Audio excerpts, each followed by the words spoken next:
Jennifer was working late in her office.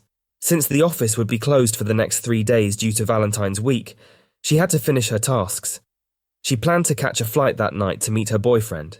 It was Friday, and the office wouldn't reopen until Tuesday.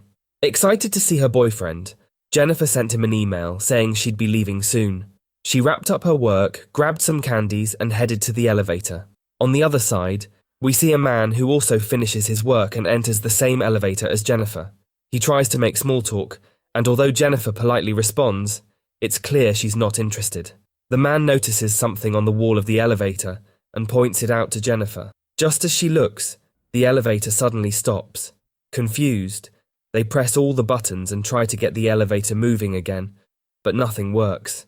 They even signal to the security camera for help, but there's no one watching. No one else is in the building. Their phones are out of network, making things worse. After about 15 minutes, they start banging on the door, yelling for help, but no one responds. Jennifer becomes anxious, realizing she might miss her flight. The man tries to calm her down, suggesting they might have to climb out through the top of the elevator. He offers to lift Jennifer onto his shoulders so she can try to open the ceiling panel, but all her efforts fail.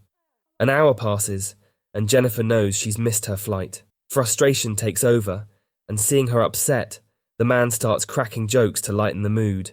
When Jennifer gets thirsty, he offers her water from his bottle and jokes about opening a bottle of champagne to make the situation feel less grim. Jennifer chuckles at the joke and drinks the water.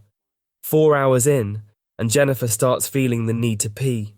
She hesitates, embarrassed by the idea of relieving herself in front of a stranger. The man reassures her, telling her there's nothing to be ashamed of. Jennifer eventually gives in, asking the man to close his eyes and cover his ears. He does as she asks, and afterward, they both start feeling more comfortable with each other. As they chat, Jennifer reveals she was heading to New York to meet someone, but now everything's ruined. The man, who introduces himself as John, shares that he didn't have big plans for the weekend either. As they grow more at ease, John suggests opening his champagne, and they both share a drink. To pass the time, they start drawing each other's portraits. John admits he's seen Jennifer in the office before, but didn't mention it earlier because he didn't want her to feel awkward. Jennifer smiles at this. When they show each other their drawings, Jennifer's sketch turns out to be pretty funny, and John feels slightly embarrassed. But when he shows his drawing, it's surprisingly good, and Jennifer even snaps a picture of it, joking that if they survive this, she'll make it her wallpaper. Hours go by, and both are getting hungry. They decide to talk to pass the time, but they struggle to find an interesting topic. Eventually, Jennifer suggests discussing their love lives. She takes out her phone and asks John to share his strangest romantic experience, like if he ever got intimate in an unusual place. John gets shy and hesitates to share anything, clearly feeling a bit uncomfortable.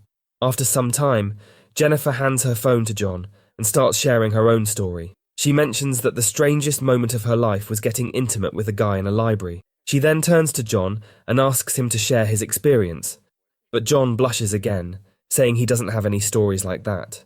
Jennifer laughs and tells him to just make something up. John, thinking quickly, begins to invent a tale.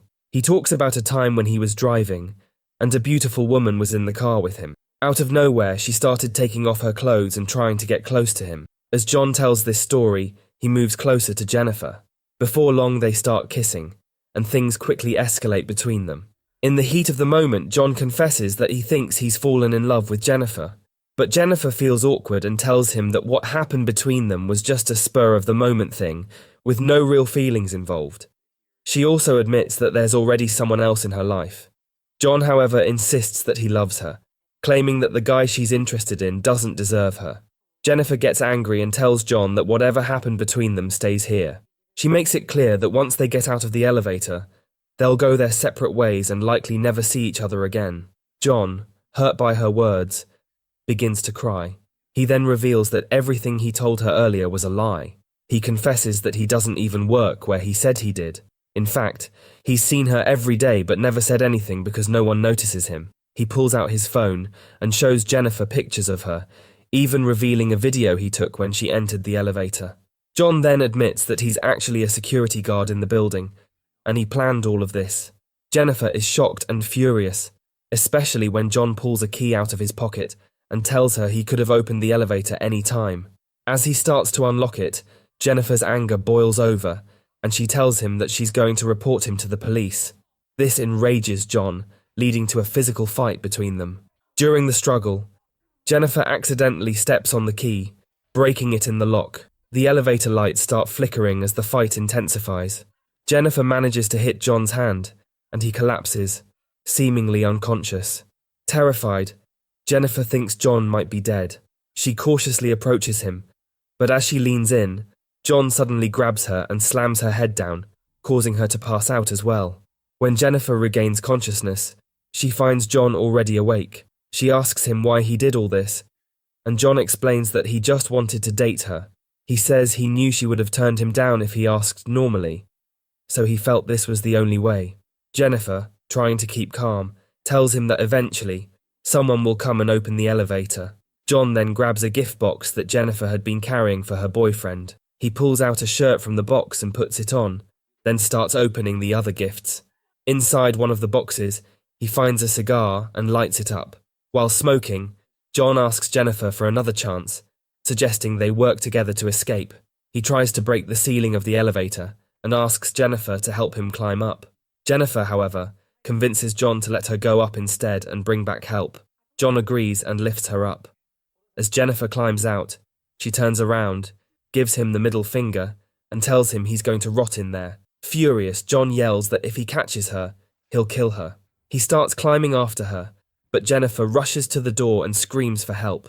John grabs her foot and pulls her back down into the elevator. They both fall and lose consciousness. When Jennifer wakes up, she sees an emergency alarm nearby. Thinking quickly, she starts burning some papers to set off the alarm.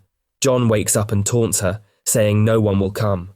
Desperate, Jennifer threatens to burn him with the lighter if he doesn't confess everything. Panicked, John agrees to confess. Jennifer pulls out her phone and records him as he admits to trapping her in the elevator. She asks him why he did it, and John, now defeated, explains that he just wanted to go on a date with her. He also confesses that he isn't a security guard after all. He actually worked at a big company as an accountant. John continues his made-up story, but this time his tone becomes serious. He says, "There was a time when I was driving with a girl. We were getting close in the car, but then, out of nowhere, we got into a terrible accident. The girl didn't survive, and I ended up in jail for 6 months. When I got out, nobody wanted to give me a job, so I had no choice but to work as a security guard." Jennifer, shocked, asks, "Why me? Why did you choose me?" John looks at her and replies, "Because I like you. I've been watching you for a long time." Time passes, and soon it's Monday. A new security guard arrives at the building, sneaking in with his girlfriend. He notices something strange on the security cameras and sees that John is stuck in the elevator. Grabbing a microphone, he says, "Hang tight, I'm coming to get you out." Jennifer, relieved, pleads with the guard, "Please hurry, I need help." The guard begins prying the elevator doors open with a rod. As Jennifer continues talking to him, John suddenly grabs her, covering her mouth. He then speaks to the guard, demanding that he come inside to help. As soon as the guard steps inside the elevator, John quickly attacks him and ends his life. With the guard gone, John drags Jennifer out of the elevator and stuffs her into the trunk of a car. He heads to the washroom, where he cleans up, getting rid of any evidence of the struggle. Afterward, he goes to the front desk and deletes all the security footage. Just as John finishes, he sees the guard's girlfriend entering the building. Without hesitation, he takes her life as well, and then leaves the scene. A short distance away, John stops the car near a dumpster. He begins pouring oil around it, planning his next move. But when he opens the trunk, he finds Jennifer lying still. Believing she's unconscious, he turns his back to dispose of the evidence. However, Jennifer had been faking it the entire time. Seizing her chance, Jennifer jumps out of the trunk and attacks John. She manages to knock him down, then reverses the car and slams it into him, sending him crashing into the dumpster. With John trapped, Jennifer lights a cigar, takes a deep breath, and then tosses it onto the oil-soaked ground.